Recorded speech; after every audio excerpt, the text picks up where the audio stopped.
Hi ma'am. என்னோட பேர் கோமலா. என்னோட ஹஸ்பண்ட் வந்து பூபதி பத்தி உங்ககிட்ட சொல்ல சொன்னாங்க மேம். ஆ ரொம்ப நாள் ஆச்சு அவரு சொல்லியும். எனக்கு கொஞ்சம் வேலை இருந்ததுனால என்னால சொல்ல முடியல. கொஞ்சம் டிலே ஆயிடுச்சு. Sorry ma'am. அது ஒண்ணும் இல்ல மேம். எனக்கு வந்து இப்ப ஏஜ் வந்து 31 ஆகுது மேம். எனக்கு மேரேஜ் ஆகி ஒரு 5 இயர்ஸா பேபி இல்ல.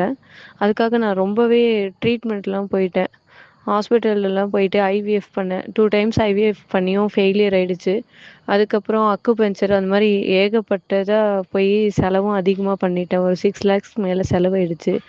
அதுக்கப்புறம் என்ன பண்றதுன்னு தெரியாம, சரி இனிமே ட்ரீட்மெண்ட்டே வேண்டாம். நம்ம வீட்லயே இருக்கலாம் அப்படின்னு சொல்லிட்டு இருக்கும்போது தான், Facebookல ஒரு பேஜ் பார்த்தோம் மேம். பூபதே அப்படின்ட்டு. அது வந்து எப்படின்னா, அ பசுமஞ்சள் ஒரு ஆள்காட்டி விரல் அளவுக்கு, அதுக்கப்புறம் ஒரு தேங்காய் எண்ணெய் வந்து ஒரு 10 மில்லி, பூண்டு வந்து ஒரு 2 பல்லு. அது மாரி 3மே சேர்ந்து தான் வந்து பூபதி. பூண்டு, பசுமஞ்சள், தேங்காய் எண்ணெய் 3மே. இத வந்து டெய்லி வந்து 3 டைம்ஸ் எடுத்துக்கிட்டேன் மேம். மார்னிங், ஆஃப்டர்நூன், நைட்டு அது மாரி 3 வேளை எடுத்துட்டு இருந்தேன். கன்டினியூஸா ஒரு 3 மந்த் எடுத்துட்டு இருந்தேன். அதுக்கப்புறம் எந்த ஒரு ட்ரீட்மெண்ட்டுமே இல்லாம நேச்சுரலாவே நான் கன்சீவ் ஆனேன் மேம். ஆனா டாக்டர்ஸ் எல்லாருமே எனக்கு சொல்லியிருந்தாங்க, "உங்களுக்கு நேச்சுரலா வந்து வாய்ப்பு இல்ல. நீங்க வந்து ஐவிஎஃப் இல்ல ஐயுஐ இந்த மாரி ஏதாவது ட்ரை பண்ணா மட்டும் தான் உங்களால முடியும்." அப்படின்னு சொன்னாங்க. ஆனாலும் வந்து ஒரு 2 டைம் பண்ணியும் நான் ஃபெயிலியர் ஆனதுனால ரொம்ப மைண்ட் டிஸ்டர்ப் ஆயிடுச்சு மேம். அதனால நான் மறுபடியும் பண்ற ஐடியாவே இல்ல அப்படின்னு சொல்லிட்டு ஃபேமிலி எல்லாருமே அப்செட் ஆயிட்டாங்க.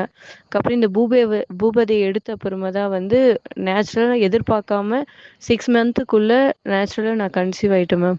அப்புறம் கன்சீவ் ஆயிட்டு எந்த ஒரு ப்ராப்ளமும் இல்ல. கன்சீவ் ஆயிட்ட அப்புறமாவும் நான் பூபதிய வந்து ரெகுலரா எடுத்துட்டு இருந்தேன்.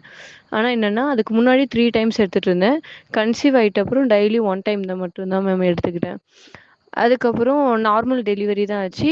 பேபியும் நல்லா ஆரோக்கியமா நல்லா தான் இருக்கான். பையன் பொறந்திருக்கு மேம். அவ்வளோதான் மேம். பூபதேவ வந்து உண்மையாவே காட் குடுத்த நம்மளுக்கு ஒரு பெரிய கிஃப்ட்டுன்றத நான் அப்பதான் மேம் உணர்ந்தேன். இப்பவும் அத வந்து நான் எடுத்துட்டு தான் இருக்கேன். அது வந்து பிரெக்னன்சிக்கு மட்டும் இல்ல, இன்னும் நெறைய நம்ம பாடியில ஏதாவது இஷ்யூஸ் இருந்தாலும் அது வந்து கிளியர் பண்ணிடுது மேம். அதே போல தான் எங்க மாமனாருக்கும் ஸ்கின் ப்ராப்ளம்ஸ் எல்லாம் இருந்தது மேம். அது கன்டினியூஸா எடுத்தோனே அவருக்கு அந்த ஸ்கின் ப்ராப்ளமே இப்ப இல்ல. கிளியர் ஆயிடுச்சு ma'am. Okay ma'am. Thank you ma'am.